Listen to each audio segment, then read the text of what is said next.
definitions like definition of unit, then what are the systems, food systems, then you have definition for the fundamental quantity, definition for the fundamental unit, then definition for derived quantity and definition for derived unit. Okay. Now we will see what is meant by supplementary unit. There are two supplementary units, and that let's see what is that. So this is the next is supplementary unit. So students, there are two supplementary unit. One is in plane angle and another one is in solid angle. So this is d theta, which is plane angle, and another is solid angle, which is denoted by d omega. Now question may ask just for 1 to 2 marks. Okay, this question may ask for 1 to 2 marks. Okay. The question will be what are the supplementary units, or state the supplementary units. If the question is only state the supplementary units, you have to write plane angle and solid angle, that's all. Okay. And if the question is explain a supplementary unit, then you have to write plane angle and you have to explain it little bit, and similarly you have to write solid angle and explain it little bit. Okay. That question will be for 2 marks. Now let's see what is meant by plane angle. Suppose this is the origin and particle is revolving in a circular orbit. Suppose the particle is at position A and it reaches to position B with tracing an angle d theta. Why d theta? Whenever the angle is very small, we can use this way d theta. Okay. And arc is ds and radius is r. So the formula is d theta is ds by r. Theta is arc upon radius. This is the formula to find out the plane angle. Okay. D theta is a small angle and angle trace arc trace by that d theta is in ds, and r is in radius, which is constant. Okay. Now what is the unit? We measure this plane angle in radian. We measure this plane angle in radian. Now, if the question is what is supplementary unit, then you have to explain it. Just explain in the same way which I have written over here or shown here. Consider a particle moving from A to B with tracing angle d theta, traces an angle arc ds of radius r. Then d theta is ds upon r, that is arc upon radius, and the plane angle measured in radian. That's it. In this way, you have to explain only formula only in that explanation. Okay. Hello.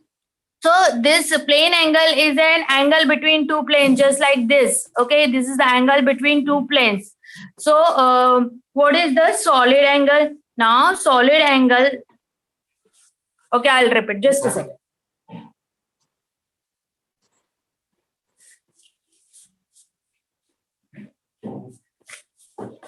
Okay, so plane angle is an angle between two planes, just like I have this page. So this is my one plane, this is my second plane, and this angle between these two planes, now this angle is 90. If I putting like this is 90. So this is the angle between two planes, is an plane angle simply. Okay, what is the formula for plane angle? Is d theta is equals to ds upon r. It is ds upon r. What you have to explain is consider a particle is at O. The particle is moving from A to B, tracing angle d theta and arc ds, and r is in radius. Then theta is arc upon radius. This is the simple formula which you have to write over here, and write down unit also, that a plane angle measured in radian. That's it. Okay. Second, solid angle. Solid angle is this d omega is equals to hota hai dA area upon r square. This is the formula. Now what is the solid angle? Solid angle is this three-dimensional angle. For example, like this. I'll show you this kind of ice cream cone. You can say this kind of angle. Okay, whatever the angle made inside, that is the solid angle. Whatever the angle made this inside, that is the solid angle. Okay. So what is the formula for solid angle? This angle is a solid angle d omega. What is the formula? dA upon r square. This is the formula. Okay. Now, if I consider one sphere, this is my one of the sphere. Okay. And this is the center of the sphere, and this is the small area on the surface of the sphere which is traces an angle d omega.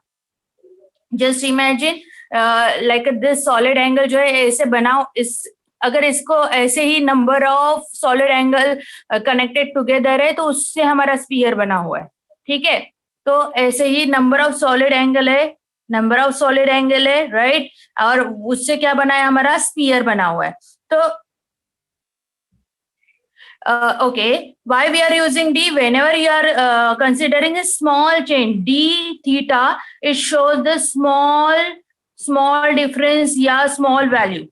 Okay, जिसको हम differentiation बोलते हैं। Differentiation का मतलब होता है छोटे छोटे वैल्यूज में डिवाइड होना या छोटे छोटे वैल्यूज, ठीक है, और not tends to 0 but it is very small, you can say. Okay, और टेंस टू 0 तभी यूज करते हैं जब इंस्टेंटेनियस कुछ वैल्यू निकालना होता है। Small change, it is a small change, very small values, okay. And integration तभी यूज करते हैं when you have to add the something, okay. A is an area, A is an area. So I am considering small area traces by this small d omega जो है मेरा solid angle है, ये small d omega ये मेरा solid angle है। उसने ये स्मॉल एरिया जो कवर अप किया है और उसका रेडियस जो है वो r है, ठीक है। जैसे इस स्फीयर का रेडियस क्या है, r है, ओके, और उसने ये जो स्मॉल एरिया उसने कवर अप किया है d है, तो ये हो गया उसका d omega solid angle. Okay, now if I integrate, now integration मतलब add करना, integration मतलब add करना, ठीक है। if I integrate this angle, then what happen, अगर integrate कर रहे तो इंटीग्रेशन ऑफ डी ओमेगा। अब मैंने अगर बोला है ये मेरा रॉड है, इसको मैंने डिवाइड किया इनटू स्मॉल पार्ट्स, तो मैंने उसको डीए लिख दिया। या फिर मान लो कि इसका लेंथ टोटल एल है, तो वो स्मॉल पार्ट का जो लेंथ है वो मैंने बोला डीएल।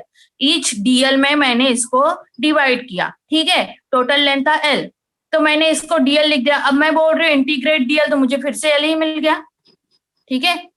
अब मैं बोल रही हूँ इंटीग्रेट डीएल मतलब ऐड करना, ठीक है, और डीएल ऐड करूंगी तो मुझे फिर से एल मिल जाएगा। Got it, integration and derivation का पार्ट, ठीक है। डीएल मतलब जस्ट डिवाइड करना और इंटीग्रेशन मतलब ऐड करना। तो यहाँ मैंने अगर डी ओमेगा को इंटीग्रेट किया मतलब मुझे ओमेगा मिलेगा, समझे? Okay, so remember whenever you are dividing something in a small part, you have to write D. D itself shows this, D itself shows the small part, and whenever you are integrating it, वो D छोटे छोटे part को divide करेगा तो you'll get the full part जो भी रहेगा। जैसे इधर एरिया मुझे जो मिलेगा, ऐसे छोटे छोटे एरिया अगर मैं कलेक्ट करूंगी, ऐसे छोटे छोटे अगर मैं सॉलिड एंगल कलेक्ट करूंगी तो मुझे एरिया ऑफ द स्फीयर मिलेगा, because this is the sphere. तो कितना होता है area of the sphere, 4 pi r square. R square तो मेरा कांस्टेंट है, वो तो चेंज नहीं होता, राइट। तो यहाँ मुझे इंटीग्रेशन ऑफ डीए कितना मिलेगा, 4 पाई आर स्क्वायर, क्योंकि मैंने स्फीयर लिया, और कोई अदर शेप होता तो उसका एरिया होता। तो this is equal to 4 pi for sphere, this is equal to 4 pi for sphere, ठीक है। This is just example students, आपको इस पे न्यूमेरिकल नहीं आएगा, बट ये जो एप्लीकेशन है वो हम 12th स्टैंडर्ड में पढ़ने वाले in electrostatics chapter. Okay, so how to use this, yes you can ask the question. Miss, 4 pi r square is the surface area. Yeah, ठीक है। तो यहाँ हमने पूरा एरिया ऐड कर दिया और यहाँ r square cancel is equal to 4 pi, ठीक है। तो this is solid angle. Now अगर कोई और होता तो अकॉर्डिंग टू वैसे हमारा शेप का एरिया आ जाता, ठीक है। तो क्वेश्चन कैसे रहेगा, exam point of view, remember, see, question will be state, if the question is state supplementary units, you have to only state like there are 2 supplementary units, one is plane angle, another one is solid angle, that's it. Okay, then question for 1 mark. If the question is for 2 marks, that is state and explain supplementary unit, state and explain supplementary unit, then you write there are 2 supplementary units, plane angle, write the explanation little bit and write the formula and unit. And similarly for solid angle, unit for the solid angle is steradian, denoted by SR. ठीक है, so you have to write the just a little bit explanation and unit, that's it. Whenever you are writing the formula carry half marks and unit carry half marks. That way distribution goes, but you have to write a little bit explanation also. Okay, so this is all about the supplementary units. Now let's see, the next question is that conventions. Conventions. This is on page number 2 for the use of SI units. Okay, how to write down the unit? This is all about how to write down the unit. So very first convention is you have to write this in the form of symbols. Okay, you have to prefer the symbols. But if this unit is after the name of scientist like a Newton, Joule, and if you're writing full form, then write first letter small. Newton, like this. You cannot write like this if you're writing full name. But if you're writing symbol, then write capital N, not the small n. Newton का अगर unit by symbol you have to represent, then write capital N. ठीक है? Then next, you cannot use plural form. Who's this? Please mute yourself, students. Utkarsh, Ravish, Meet, Ishan, mute yourself.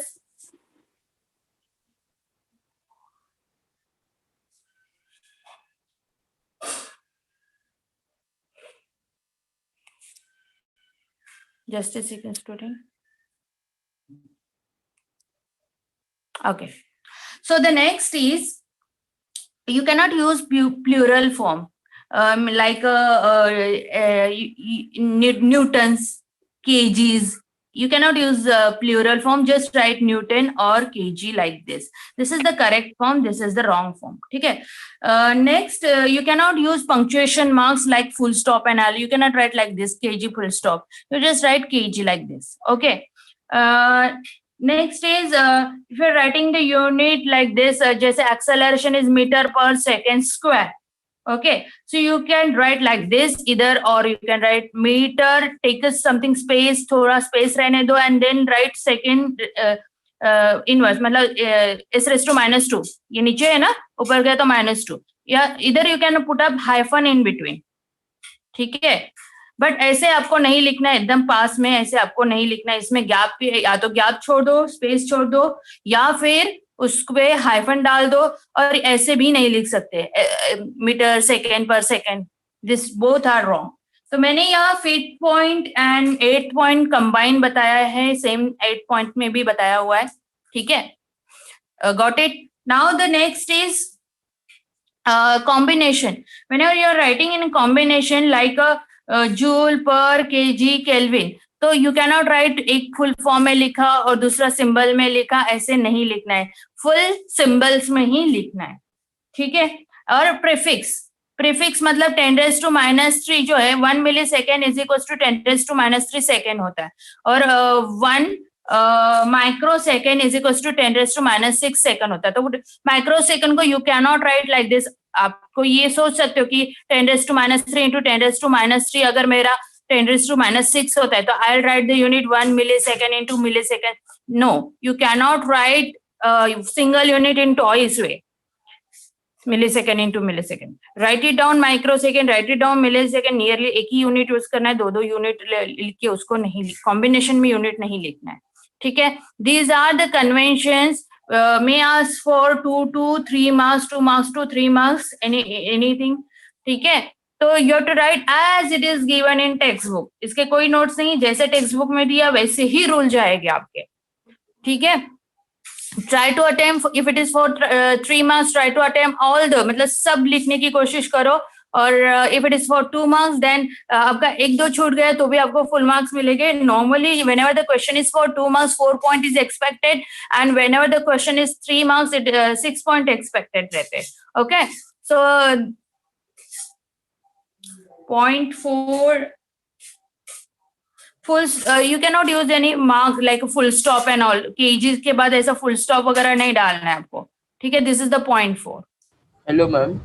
Yes. Ma'am हम लोग को ऐसे text book में जो ऐसे sentence दिया वैसे लिखना है या ऐसे शॉर्टकट्स में चलेगा जैसे आपने लिखा है? नो नो, ऐसे तो एग्जामिनर को कुछ नहीं समझेगा ना बेटा. तो you have to write in sentence form जिससे एग्जामिनर रीड करके समझ ले कि क्या दिया है.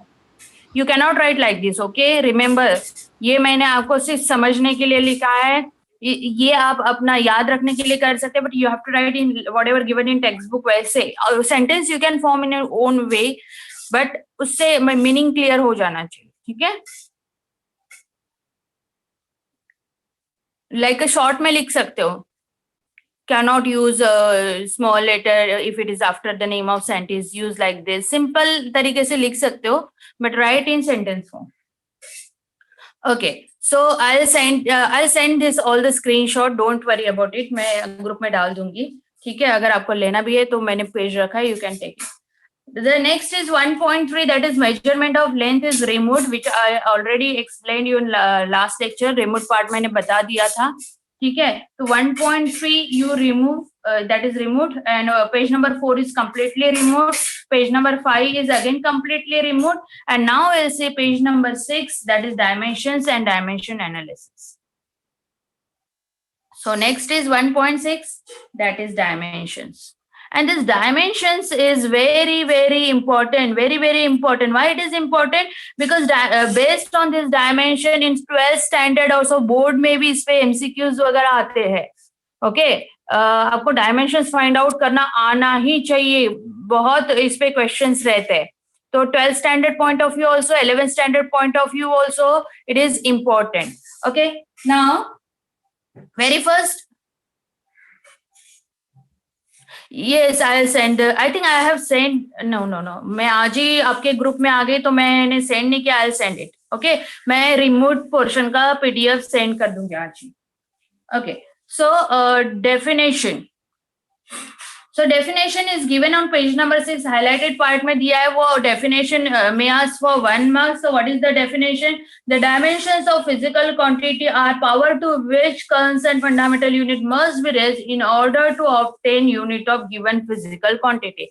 So definition आपको तभी समझ में आएगी जब concept समझ में आएगा. Let me explain the concept now. See, you know the fundamental quantities. There are 7 fundamental quantities. I told you in last lecture to remember all the 7 fundamental quantities which is given on page number 1. Length, mass, time, temperature, electric current, luminiferous intensity, and amount of substance. ठीक है. So this dimension, this fundamental quantities you should know.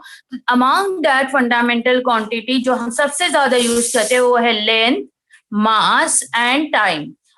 Electric current भी है. ठीक है, electric current भी हम use करते हैं, but this 3 are most common fundamental quantities. Okay, तो ये जो है हमेशा लेंथ को L से डिनोट करेंगे, मास को M से और T को टाइम से डिनोट करेंगे, और इसी ब्रैकेट में उसको क्लोज करना है. इसको अभी किसी भी फंडामेंटल क्वांटिटी को अगर डायमेंशंस के फॉर्म में हमें लिखना है तो वो कैसे लिखा जाता है. See for example speed. You should know the formula for that physical quantity. Like a speed is what? It is distance upon time. Speed is distance upon time. Okay, so I'm writing the dimensions for distance. So you have to write L, M, T. Okay, so distance है, distance is nothing but length. Okay, तो I'll write L1. अगर distance square होता तो मैं यहाँ लिखती L2. Okay, distance है, बाकी इधर इंटू मास या इंटू टाइम कुछ नहीं है, तो m भी 0 एंड t भी 0. ओके, अपॉन नीचे टाइम के लिए L M T लिखूंगी. तो यहाँ मेरा टाइम है, मतलब लेंथ तो नहीं है, मास तो नहीं है, टाइम सिर्फ 1 है, तो यहाँ 1 लिखूंगी. फिर इसको सॉल्व करके फाइनल आंसर लिखना होता है. तो यहाँ L अगर ऊपर जाता है तो माइनस हो जाता है. ठीक है, इधर ऊपर L 1 है, नीचे L 0 है. इसको अगर सॉल्व करेंगे तो L ऊपर ही रहेगा 1, और ये ऊपर जाएगा तो माइनस हो जाएगा, मतलब 1 minus 0 इट इज 1 हो जाता है. M तो 0 ही है, 0 minus 0 0 ही रहेगा. 0 minus 1 T minus 1 T minus 1. Okay, तिखट है. किचन में क्या कर रहे हो बेटा? पढ़ाई करो. Mihir.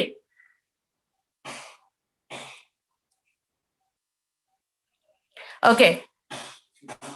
Yes, I am explaining again. See, यहाँ this is C, this is L, नीचे 0. अगर 0 ऊपर चला जाए तो क्या हो जाएगा? L1 minus 0. Got it. तो दिस इज L1, 1 माइनस 0 क्या हो जाता है 1। जस्ट सिंपली आपको नीचे का वैल्यू ऊपर जाएगा, तो जैसे हम मैथमेटिकल रूल्स लगाते हैं ना वैसे ही लगाना है, ठीक है। इधर 0 माइनस 0 0 ही होता है, यहाँ 0 ऊपर है नीचे 1 है, ये 1 ऊपर जाएगा तो -1 हो जाएगा। तो देखो t ऊपर 0 है नीचे t 1 है, ये अगर ऊपर चला जाएगा तो ये तो 0 इधर है, ये 1 ऊपर जाएगा तो माइनस हो जाएगा, तो -1, तो यहाँ t -1 कर दिया। तो जो मैथमेटिकल रूल्स है ना वही लगते हैं। तो this is the dimensions for speed, ठीक है। नाउ नेक्स्ट और एक देखते हैं example, like acceleration. Acceleration is an velocity upon time, velocity upon time or speed upon time. So put the value of velocity here, L1 m0 t minus 1 upon time L0 m0 t1. Got it? Correct, किसी ने answer correct भेजा है। सो सी now मैंने ये तो ऊपर निकाला इसलिए डायरेक्टली लिख दिया। Okay, one more short form, अगर आपको डायरेक्टली लिखना है तो you should know the unit. इसका यूनिट क्या है, मीटर पर second. Metre means length, you write L1 upon second means time है, ऊपर जाएगा तो -1 हो जाएगा, तो you can directly write in this way also. Now here 1 minus 0 L1, 0 minus 0 0, और यहाँ -1 और ऊपर जाएगा तो ये भी -1, -1 -2। In this way you have to write the dimensions. बहुत बार आपको डायमेंशंस लिखने के लिए पूछते हैं इन बोर्ड ऑल्सो, मतलब 12th में भी पूछेंगे और 11th में भी पूछेंगे। This is very important. Okay, so one more example लेते हैं। For example momentum. Okay, momentum. Now momentum is mass into velocity. This formula you should know, student. Okay, on page number 6 on table number 1.3 there are some formulas given to you which you remember. Okay, yes, so this is mass into velocity. अगर unit बोलो तो mass measured in kg, velocity meter per second. Okay, अगर मुझे dimensions लिखना है, अगर full मुझे derive करना है तो आई विल राइट मास का डायमेंशन इनटू वेलोसिटी का डायमेंशन। मास का डायमेंशन LMT, मतलब मास का डायमेंशन बनेगा L0 m1 t0, और वेलोसिटी का ऑलरेडी हमने निकाला है ऊपर L1 m0 t -1, and just if this is in multiplication just add the values. तो L0 और 1, 0 + 1 is 1, m1 + 0 is 1, 0 plus -1 is n -1. So this is your answer. अब unit से भी देखो, kg means mass, metre, length, upon second नीचे t -1। Velocity का dimension explain करो। See velocity and speed is same thing, same thing in the sense velocity जो होता है वो डिस्प्लेसमेंट अपॉन टाइम होता है, सिर्फ डायरेक्शन का डिफरेंस है, और speed is distance upon time होता है, ठीक है। तो यहाँ वेलोसिटी में डिस्प्लेसमेंट अपॉन टाइम आएगा, बट डिस्प्लेसमेंट बोलो या डिस्टेंस बोलो इट्स अ लेंथ ओनली, तो L1 ही आएगा, m0 t0 upon time L0 m0 t1। अगर इधर टाइम स्क्वायर होता तो मैं इधर t2 लिखती। अभी यहाँ 1 - 0 1। Okay, what is the use of it, uses हम देखेंगे। ओके, आई होप आपको यहाँ समझ में आ गया होगा यहाँ तक कैसे डायमेंशंस फाइंड आउट करना है। This what should I explain this one? Okay, the यहाँ है momentum is mass into velocity. अब mass isn't just a mass, right? Length नहीं है, time नहीं है, mass ही है, तो m1। अगर इधर mass square होता तो मैं m2 लिखती, ठीक है।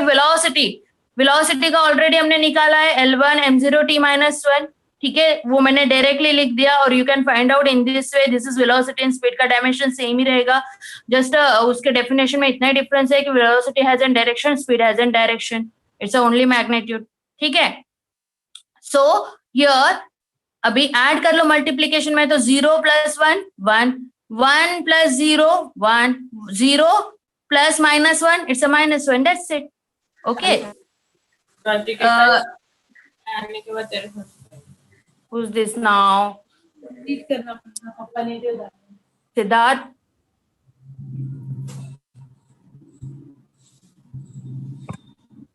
Mute. I don't know, mute भी नहीं हो रहा है।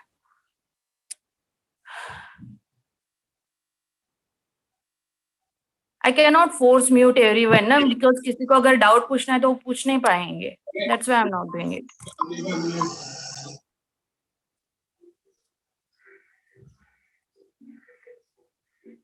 Okay, जाने दो.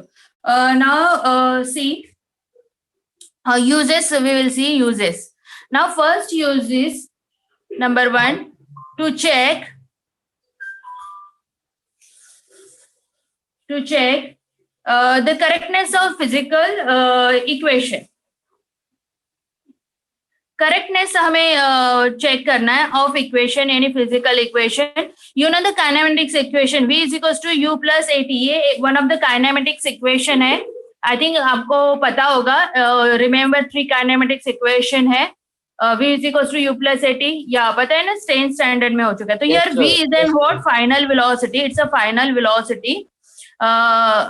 U is initial velocity. A is an acceleration and T is an time. Okay, this is the given physical equation. Now, how to check whether the given equation is correct or not? See, each term को लेना है. Each term को, जैसे इसमें V एक term है, U एक term है और AT एक term है. And check the dimensions for each term. Now velocity का dimensions already हमने find out किया. This is L1 m0 t minus 1. L1 m0 t minus 1. Okay.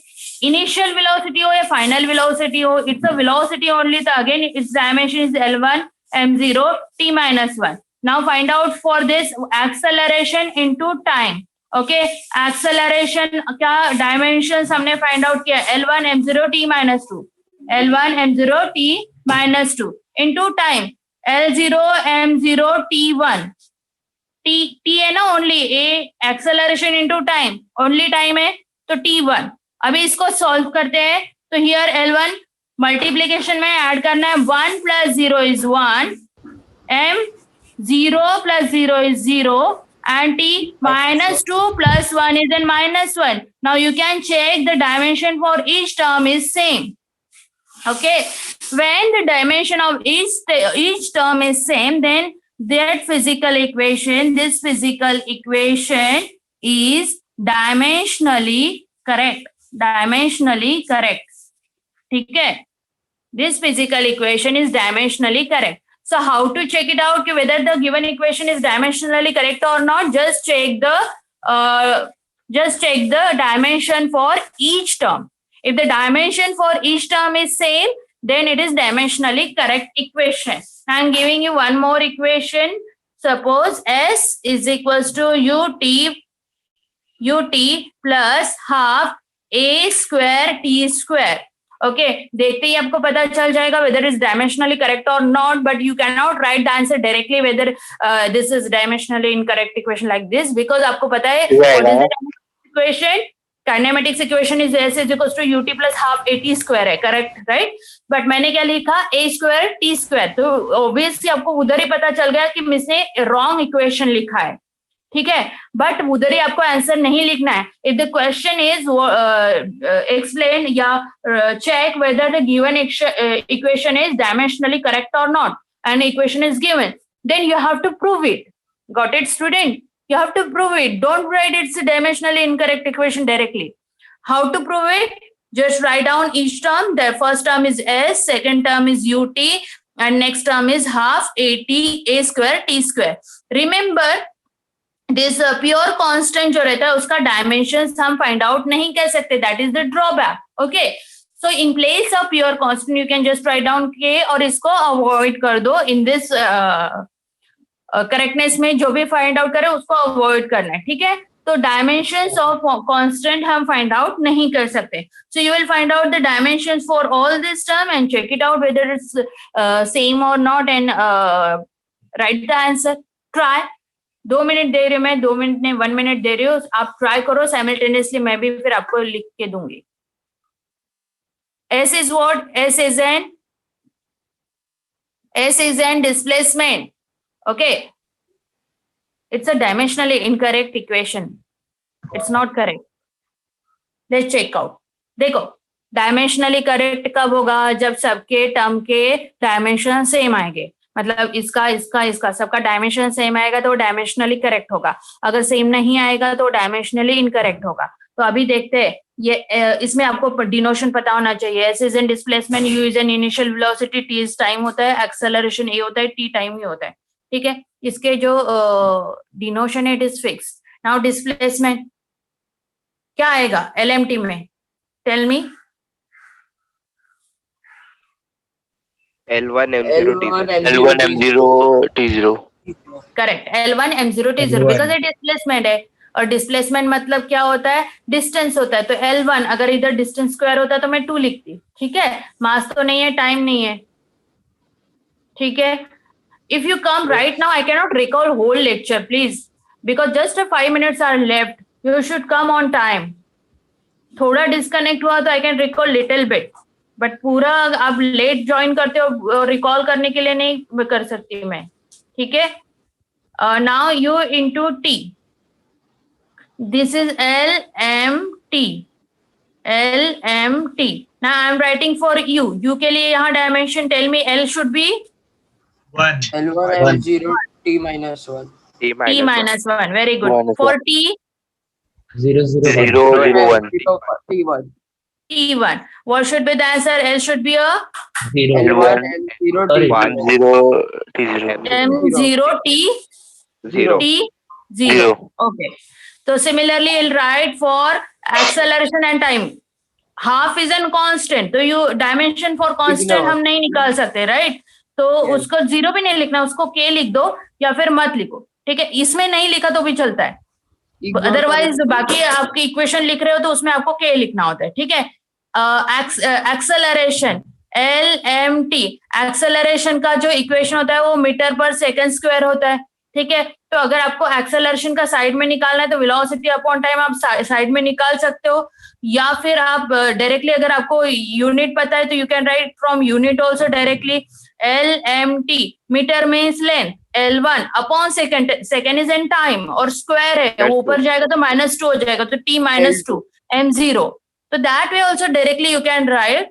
तो L1 M0 T -2, this is the dimension for acceleration, but acceleration square है तो इधर square हो जाएगा तो इधर 2 हो जाएगा और इधर 4 हो जाएगा, राइट? और इसका 0 × 2 तो 0 ही हो जाता है, correct? Time Yes. L0 M0 T2, T2. हाँ. बिकॉज टाइम तो 1 है, T का 1 ही रहता है बट स्क्वायर है ना, इसीलिए 2। ठीक है, Yes. Should I Yes. Repeat this should I repeat this? No. No, miss. Okay, so L2. What is the final? इधर मल्टीप्लीकेशन में L2, ऐड करना है, 2 L0. + 0 is L2 L2 M0 T0. 0 T T0. T minus Zero. 2. -2, ये -4 + 2 -2। Equation I'm giving you, v square is equals to u square plus 2as. The meaning of all things are same, like this is final velocity, initial velocity, acceleration, displacement. Okay, this is homework for you. Okay, students. Now let's check next. Next is to establish the relationship between two physical quantity. So you have to establish the relationship. For example, जैसे हमारे पास है, अगर periodic time is equals to what? Like relation ही बता देती हूँ। Periodic time होता है 2π√L/g। ये हमारा एक फॉर्मूला होता है पीरियोडिक टाइम का। Periodic time it's a time required to complete 1 revolution, so it's a time. Okay, ये हमारा इक्वेशन है। 2π is an constant, to constant you cannot find out, I am writing k over here। और L और G का relation मुझे find out करना है क्या है, मतलब यहाँ क्या रिलेशन है कि T is directly proportional to square root of length है, inversely proportional to square root of G है। बट सपोज मुझे नहीं पता ये G और L को क्या प्रोपोर्शनल है या इनवर्सली प्रोपोर्शनल है या डायरेक्टली प्रोपोर्शनल है, स्क्वायर रूट में है, स्क्वायर में है, पता नहीं है, वो मुझे फाइंड आउट करना है। तो I will write suppose T का L के साथ रिलेशन रेस्ट टू x कर देती हूँ और G को रेस्ट टू y कर रही हूँ। ठीक है, and I have to find out कि क्या रिलेशन है, तो इस फॉर्मेट में हमें लिखना होता है। फिर हम क्या करते हैं, सबका डायमेंशन फाइंड आउट करते हैं। तो LMT T है, टाइम है L0 M0 T1 आएगा, is equals to K as it is आएगा। लेंथ है, लेंथ क्या रहता है, L1 रहता है, M0 T0 G is acceleration due to gravity, which is nothing but acceleration, और acceleration का already निकाला है हमने m0 L1 m0 t minus 2 है ना, रेस्ट टू y और इधर रेस्ट टू x। अभी डायमेंशन सबको फटाफट आ जाने चाहिए, जिनको नहीं आते आपको प्रैक्टिस करनी पड़ेगी लिटिल बिट, एंड अगर यूनिट याद रखना पड़ेगा या फॉर्मूला याद रखना पड़ेगा, हो जाएगा, ठीक है। Now k, now here I am writing the x से मल्टीप्लाई कर देती हूँ, इधर भी y से मल्टीप्लाई कर देती हूँ, तो this is l raised to x m raised to 0 t raised to 0, this is l raised to y m raised to 0 t raised to minus y, okay, multiply कर दिया। I am going to add it, तो l raised to x plus y, इधर x है इधर y है, okay, x plus y, m raised to 0 t raised to 0 minus 2m is minus 2y, okay, and this dimension is as it is L0 n0 t1। now comparing, तो यहाँ L के जगह क्या है, x plus y है और इधर क्या है 0 है, मतलब L के पावर में कंपेयर कर रही हूँ, x plus y is equal to 0, इधर तो 0 0 ही है, minus 2y is equal to 1, so y is equals to from this equation minus half, if I put up over here minus half in this equation, then what happen, x is equals to plus half आएगा, right? Yes. Right? If I put up over here, t is equals to k into l raised to minus l का value x है, मतलब plus half plus half g raised to minus half, और इसका मतलब भी under root होता है, half मतलब अंडर रूट, तो k is equals to under root l by g, ये रिलेशन मिल गया, got it? In this way you can find out the relation. Students, I'm giving you homework. You have to find out homework for this. Homework there you. Kinetic energy is equals to m raised to x लोगे और v raised to y लोगे, मतलब आपको पता है half mv square आना है, ठीक है, बट चेक करना है, ठीक है। इधर काइनेटिक एनर्जी का आप डायमेंशंस लिखोगे, m raised to x करोगे जैसे सेम वे, ठीक है। तो this is the homework for you. Time हो गया तो आप इसका एक बार होमवर्क करके देखना, नेक्स्ट लेक्चर में अगर कुछ डाउट है तो हम उसको फिर से डिस्कस करेंगे, ठीक है। किसी को डाउट पूछना है तो you can ask right now, और अगर रिपीट करना है तो I will do it in next lecture. Ma'am जो आपने डायमेंशन दिखाया उसके और एग्जांपल्स टेक्स्ट बुक में मिलेंगे ना? Yes yes, it is there, page number 6 पे ना टेबल दिया है, उतने भी डायमेंशंस आप करोगे तो भी इनफ है। And I am sending this PDF, okay, मैं इसका स्क्रीनशॉट करके पीडीएफ भेज दूंगी ग्रुप में, डोंट वरी। और होमवर्क सबमिट नहीं करना है, होमवर्क आपको खुद को बुक में करना है। आई आस्क रैंडमली, किसी को भी मैं बुक पूछूंगी कि लिखा है या नहीं लिखा है, that you should do with yourself, मुझे सबमिट मत करो, आपके पास ही रखो, ओके। पेज नंबर 6 पे टेबल 1.3 वहां दिया है, तो वहां के जितने भी फॉर्मूलाज है उतना आपको करके रखना है, ठीक है। एंड इसका मैं पीडीएफ भेज रही हूँ ग्रुप में अभी। Anything else? No ma'am. Thank you students. या आई हैव रिटन बेटा, इधर होमवर्क ये लिखा है। Hello ma'am. Hello ma'am. Yes yes ma'am, वो plane angle and solid angle एक बार रिकॉल करो ना। Okay, see plane angle is just angle between two planes, जैसे ये एक्स प्लेन है, ये एक्स प्लेन है, ये वाई प्लेन है, इनमें जो एंगल रहता है वो plane angle, that is theta is arc upon radius, तो this is the arc and this is the radius, okay.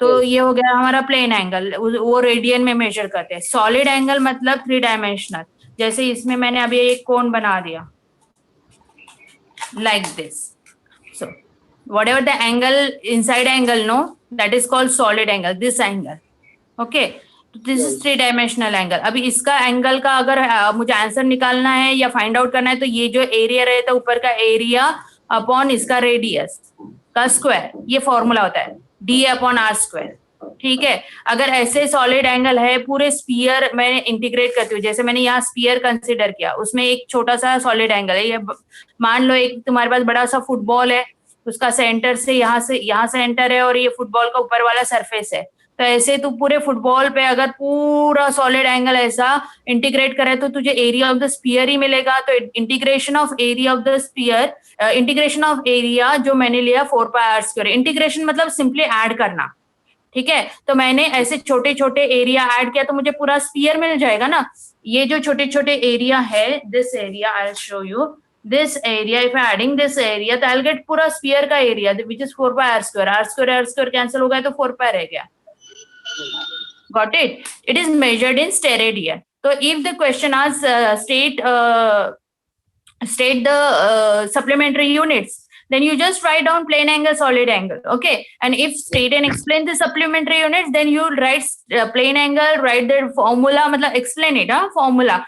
D theta is an angle traced by a particle in arc ds of radius r, this way, and write the formula and write the unit is radian, that's it. And solid angle में you write, you no need to write explain this sphere का वगैरह, ये सब नहीं लिखा तो भी चलेगा, you just write if the question is explain supplementary unit, ऐसा क्वेश्चन रहेगा 2 मार्क्स के लिए, तो आपको सॉलिड एंगल उसका फॉर्मूला लिखना है और लिखना है कि वो स्टेरेडियन में मेजर होता है, ऐसा डिनोशन है उसका। आर स्क्वायर का क्या? उसका एग्जांपल मतलब उसका एक्सप्लेनेशन क्यों नहीं लिखते? आर स्क्वायर का क्या?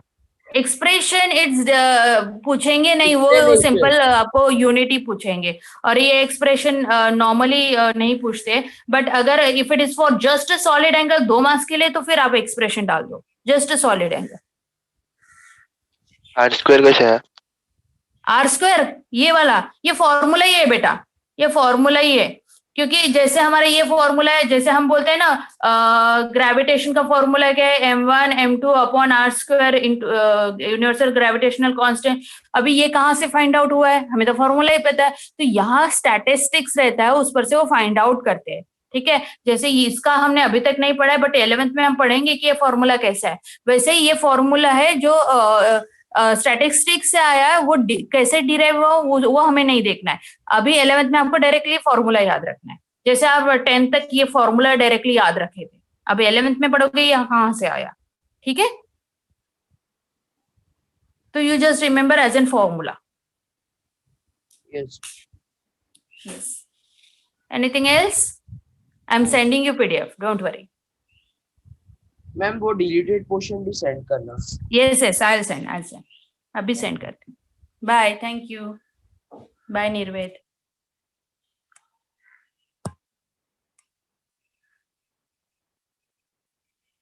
Bye, Shreyas.